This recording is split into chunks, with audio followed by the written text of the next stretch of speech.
नमस्कार. मी प्राध्यापक डॉक्टर समीर अरुण बुटाला, भूगोल व पर्यावरण विभाग प्रमुख, सुंदरराव मोरे महाविद्यालय, पोलादपूर, रायगड.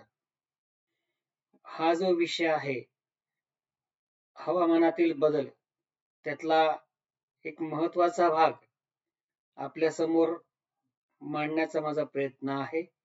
वणवे व त्यातून होणारी तापमान वाढ. हा विषय मी दोन पद्धतीत, दोन मुद्द्यात मांडलेला आहे, दोन भागात मांडलेला आहे. पहिलं म्हणजे तापमान वाढ आणि वणवे. तर साधारणतः आपल्याला माहिती आहे की यावर्षी पावसाचं प्रमाण सर्वात जास्त होतं, थंडी पण जास्त आहे आणि येत्या काळात तापमान वाढ होण्याची शक्यता आहे. आणि हा हवामान बदलाचा सर्वात महत्वाचा परिणाम आहे. तर आपल्याकडे जे तापमान आहे ते वर्षानुवर्ष वाढतच चाललेलं आहे. तर हे वाढत्या तापमानालाच आपण उष्णतेची लाट असे म्हणतो. साधारणतः महाराष्ट्रामध्ये किंवा मैदानी प्रदेशात कमाल तापमान हे सध्या 40 अंश सेल्सिअस आहे. तर आपला जो किनारवर्ती भाग आहे तिथे हे तापमान 37 अंश सेल्सिअस पाहायला मिळते आणि डोंगरी प्रदेश आहे तिथे हे तापमान 30 अंश सेल्सिअस पाहायला मिळते. मग ह्या वाढत्या तापमानालाच उष्णतेची लाट असेही म्हणतात. साधारणतः एक 25 वर्षापूर्वी आपल्याकडे जे तापमान होतं ते 32 ते 36 अंश सेल्सिअस होतं, जे आता तो तापमानाचा पारा 40 अंश सेल्सिअस पर्यंत पोहोचलेला पाहायला मिळतो. कोकणामध्ये साधारणतः किंवा डोंगराळ प्रदेशात, किनारी भागात 37 ते 40 अंश सेल्सिअस पर्यंत पारा पोहोचलेला पाहायला मिळतो. हवामान बदलातील तापमान वाढ हा महत्वाचा मुद्दा आहे. यामध्ये सर्वसाधारणतः महाराष्ट्रातील प्रमुख शहरांच्या तापमान वाढीचा विचार केला तर ते 2024 आणि 25 या वर्षात सुद्धा खूप मोठ्या प्रमाणात वाढलेलं आपल्याला पाहायला मिळतं, जे मी इथे टेबल आणि आलेखाच्या माध्यमातून आपल्या समोर मांडले आहे. या तापमान वाढीचे अनेक किंवा हवामान बदलाचे अनेक परिणाम आपल्याला पाहायला मिळतात. कधी नव्हे ते गेल्या 2024 आणि 25 या वर्षी आपल्याकडे वेगवेगळ्या स्वरूपाची वादळ आली. जो 2024 मध्ये आलेली वादळे असेल, 2025 मध्ये आलेली वादळे असेल. साधारणतः ऑक्टोबर महिन्यात मौथा नावाचं वादळ आपल्याकडे आलं. आपल्या कोकण किनारपट्टीला महाराष्ट्रात ही वादळ आली. बंगालचा उपसागर असेल, अरबी समुद्र, हिंदी समुद्रातनं ही वादळ निर्माण झाली या ठिकाणी आणि त्यांनी संपूर्ण देशामध्ये हाहाकार उडवला. उत्तर भारतामध्ये त्याचा खूप मोठा परिणाम आपल्याला पाहायला मिळाला. गुजरातचा किनारा असेल, महाराष्ट्राचा किनारा, ही जी वादळ आली एवढ्यात गेल्या 2 वर्षात, ती अगोदर कधीच नव्हती. हा जो बदल आहे, हा जो परिणाम आहे, तो हवामान बदलाचा किंवा तापमान वाढीचा परिणाम आहे. आपल्या कोकण प्रदेशाचा जर विचार केला तर सध्याच्या स्थितीत कोकणाचं सर्वसाधारण जे तापमान आहे, म्हणजे रायगड, रत्नागिरी, सिंधुदुर्ग आणि मुंबई, ते 41 ते 42 अंश सेल्सिअस एवढी त्याची नोंद पाहायला मिळते. साधारणतः या तापमान वाढीची अनेक कारणं आहेत. त्या कारणामध्ये आपल्याकडे असणारा जो जीवाश्म इंधन आहे, पालापाचोळा आहे, तो जाळला जातोय. मोठ्या प्रमाणात जंगल तोड होती, औद्योगिकरण वाढलेलं आहे. औद्योगिकरणात वेगवेगळ्या प्रकारचे वायू बाहेर पडत आहेत. जलस्रोतांचा ऱ्हास होतोय. पाण्याचे जे स्रोत आहेत ते नष्ट होत चाललेत. पाणी प्रदूषित होत चाललेलं आहे. कॉन्क्रीटची जंगलं वाढू लागलेली आहेत, म्हणजे शहर वाढू लागलेली आहेत. ही तापमान वाढीची सर्वात महत्वाची कारणं आहेत. आणि या तापमान वाढीचा आपल्यावरती सुद्धा खूप मोठा परिणाम होतोय. म्हणजे आपल्याला ते कळत नाही. आपली अवस्था या बेडकासारखी की बघा, बेडकाच्या गोष्टीप्रमाणे आहे. आपण एखाद्या बेडकाला उकळत्या पाण्यात टाकलं तर तो चटकन उडी मारत बाहेर पडतो. बेडकाला जर आपण अशा पात्रात ठेवले की ज्यातील पाण्याचं तापमान हळूहळू उकळायला लागतं, हा बेडूक त्यातून बाहेर निघण्याचा प्रयत्नही करीत नाही. अर्थात जोपर्यंत एखादा बाहेरील व्यक्ती त्याला बाहेर काढत नाही, अन्यथा उष्णतेनं तेथेच मरून जातो. दुर्दैवाने आमची मानसिकता एखाद्या गोष्टीप्रमाणे आहे. तर आपली मानसिकता या बेडकासारखी आहे. आपल्या आजूबाजूला तापमान वाढ मोठ्या प्रमाणात होते, परंतु ती आपल्या तेवढी नजरेत येत नाही. आणि या सगळ्या तापमान वाढीला आपल्या प्रदेशातील लागणारे वणवे, मोठ्या प्रमाणात लागणारे वणवे हे सर्वात महत्वाचं कारण आहे. आपल्या परिसरातील तापमान वाढीचं सर्वात महत्वाचं कारण मोठ्या प्रमाणात लागणारे वणवे हे होय. हा दुसरा भाग आपल्या समोर मांडतोय की आपल्याकडे वणवे लावले जातात. मी स्पेसिफिकली सांगतोय, लावले जातात, आपोआप लागत नाहीत. भारतात काय, संपूर्ण भारतात आणि कोकणात. त्यामुळे वणवे हे मानवनिर्मित त्याच्यातून होणाऱ्या आपत्त्या आहेत. म्हणजे गवत असेल, पालापाचोळा, कचरा हे जाळलं जातं आणि त्याच्यातून मग पुढे वणवे लागतात. आपल्यातला एखादा छोटासा निष्काळजीपणा सुद्धा वणवे लावण्यास कारणीभूत ठरतो. एखादी सिगरेट, एखादी काडी गवतावर टाकली की वणवा लागतो. साधारणतः अतिशय सुंदर असा कोकण किनारपट्टी आहे. आपला महाड पोलादपूर तालुका सुद्धा सुंदर आहे, पण वणवे लागल्यानंतर सगळे अवस्था अतिशय बेकार स्वरूपात होते, भकास होते. आपल्याकडे मी साधारणतः ज्या ज्या गावातून फिरलो या संदर्भात ही माहिती गोळा करत असताना मला असं कळलं की प्रत्येक गावामध्ये, प्रत्येक घरामध्ये, बहुतेक म्हणजे मोस्ट ऑफ बहुतेक गावामध्ये गॅस सिलेंडर स्वयंपाकासाठी आहे, उपलब्ध आहे.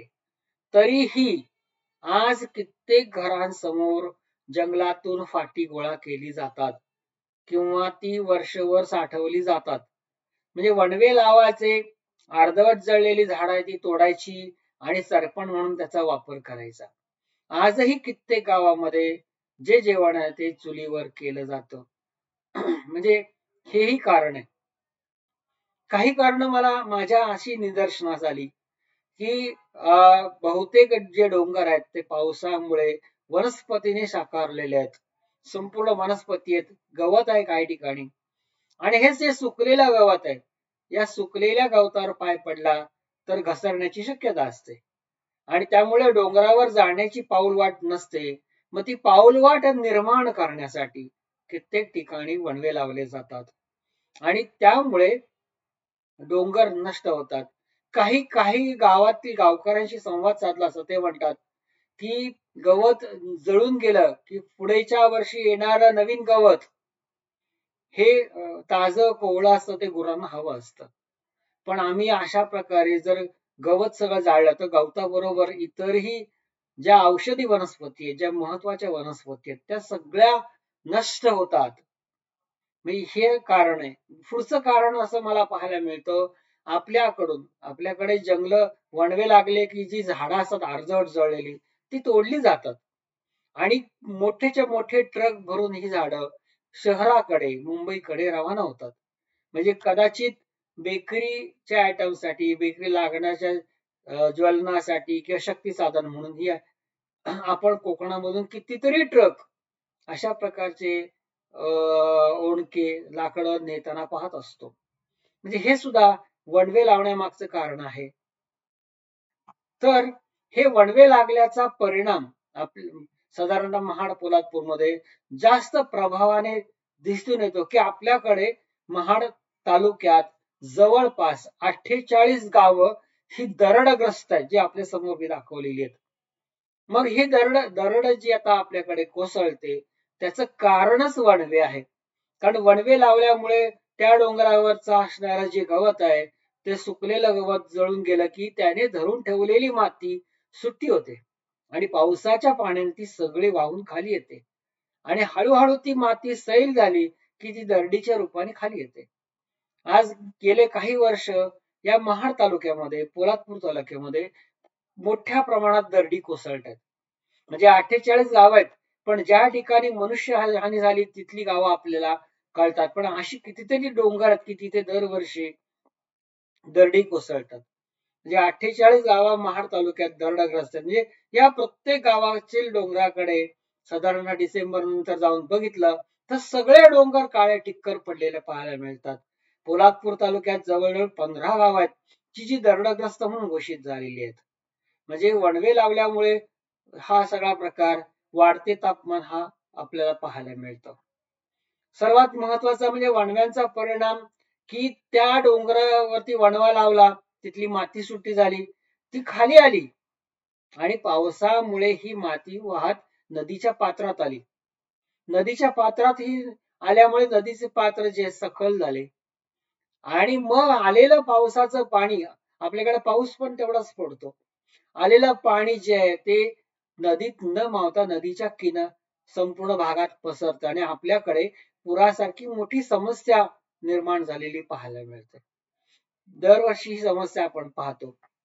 म्हणजे वणव्यांमुळेच सगळे डोंगराची माती नदीच्या पात्रात येऊन नदीची पात्र सफल झालेली आपण पाहतो आणि पुरासारखी समस्या पाहायला मिळते. आपल्या परिसरामध्ये काही ठिकाणी जमिनीतनं आवाज येत होते. काय झाले, जमिनीतील वरील सगळी जंगलं तोडली, जमीन सुकी झाली, तिची पाण्याची क्षमता संपली, जमिनीला भेगा पडू लागल्या आणि या भेगामध्ये उष्णता जी असते त्याच्यावर जर पाणी पडलं तर त्या पाण्याची वाफ होते आणि वाफ झाल्यामुळे त्याचा मोठा आवाज निर्माण होतो आणि यामुळे कित्येक गावातील लोक, जसं शिवथर या गळी येथे काही लोक भयभीत होत होती. मग त्याचं कारणच ते. मग अशा प्रकारचे काही इन्सिडेंट्स आपल्याकडे होऊ लागलेले पाहायला मिळतात. तर आता मी काही गावात फिरलो, काही डोंगरांचे फोटो घेतले. म्हणजे ह्या ठिकाणी 2 फोटो आहेत. एक जून महिन्यामध्ये ज्या डोंगराचा फोटो घेतला, आता डिसेंबर महिन्यामध्ये तो सगळा डोंगर पूर्णतः नष्ट झालेला पाहायला मिळतो. एवढे छान झाडं आलेली आहेत आणि सगळा डोंगर वणवे लावून पूर्णतः नष्ट केलेला पाहायला मिळतो.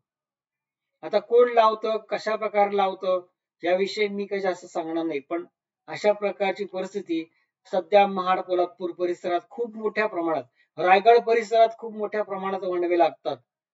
तर या वणव्यांचा इतरही अनेक मोठे परिणाम आहेत. आपल्याकडची चांगली जे वृक्ष आहेत मोठमोठे ते नष्ट होत आहेत, त्यामुळे ऑक्सिजनची निर्मिती कमी होत आहे. आपल्याकडे जंगल पेटल्यामुळे कार्बन डायऑक्साईड सारखे वायू त्यांचं उत्सर्जन वाढत आहे, आपल्याकडील हवेतील तापमान वाढते, कारण कार्बन डायऑक्साईड वायू असा आहे की जो उष्णता ग्रहण करून ठेवतो. आता वणव्यांमुळे उष्णता वाढल्यामुळे हवेत असमतोल निर्माण जातो आणि या असमतोलनाचा परिणाम दुष्काळ, अतिवृष्टी, उष्णतेच्या लाटा, ह्या सगळ्या गोष्टी आपल्याकडे पाहायला मिळतात. जसा वणव्यांचा आपल्यावर परिणाम होतो, तसा इतर प्राणी मात्रांवरती, इतर लहान कीटकांवरती, इतर सर्व सजीवांवरती होतो. हा गंभीर परिणाम आहे. कित्येक प्राणी या वणव्यांमध्ये जळले जातात. त्या वणवे लागल्यामुळे कित्येक प्राणी त्यांचं जंगल सोडून इतर ठिकाणी निघून जातात. आता त्या प्राण्यांचे, त्यांचे अन्नाचे स्रोत आपणच नष्ट करू लागलोय. आपले तर आहेच, त्यांचे पण. त्याच्यामध्ये हा वणव्याची जी आग आहे ती लागल्यामुळे मातीची धूप वाढतीये आणि माती जी झाडं जी माती धरून ठेवतात, गवत नष्ट झालेलं आहे. आता अशी जी जळलेली माती आहे त्यावर पुन्हा गवत उगवणं फार कठीण जातं आणि अशी जी माती आहे ती खराब होऊ लागते, अशी जमीन खराब होऊ लागते की जिच्यावर कुठल्याही प्रकारचं पुन्हा झाडं उगवणार नाहीत किंवा गवत उगवलं जात नाही, असा असा परिणाम. आणि अशी जमीन सर्वात मोठ्या प्रमाणात तापमान वाढवत असते. ती जमीन, तिचा वरचं मातीचा थर निघून जातो, तिचं खालचं कातळ उघडं पडतं, ते तापतं आणि यामुळे आपल्याकडे खूप मोठ्या प्रमाणात तापमान निर्माण झालेलं पाहायला मिळतं. माझी सर्वांना कळकळीची विनंती आहे की सध्या डिसेंबर महिना चालू आहे आणि आता सगळीकडे वणवे लागणं, गावागावातून आजूबाजूला खाडीपट्ट्यामध्ये खूप मोठ्या प्रमाणात वणवे लागत आहेत. मी एकटाच नाही तर आपण सर्वांनी मिळून याची दखल घेतली पाहिजे आणि आपली एक जबाबदारी म्हणून जिथं वणवे लागतात ते विझवले पाहिजेत आणि वणवे लागणार नाहीत यासाठी प्रत्येकाने थोडस मनात विचार करून काम केलं तर निश्चितच आपली तापमानवाढ आपण थांबवू शकतो. आपले लागणारे वणवे आपण थांबवणं गरजेचं आहे. हीच आपल्याला असं मला मनापासून वाटतं. म्हणून या ठिकाणी हा विषय आपल्या समोर मांडला. धन्यवाद.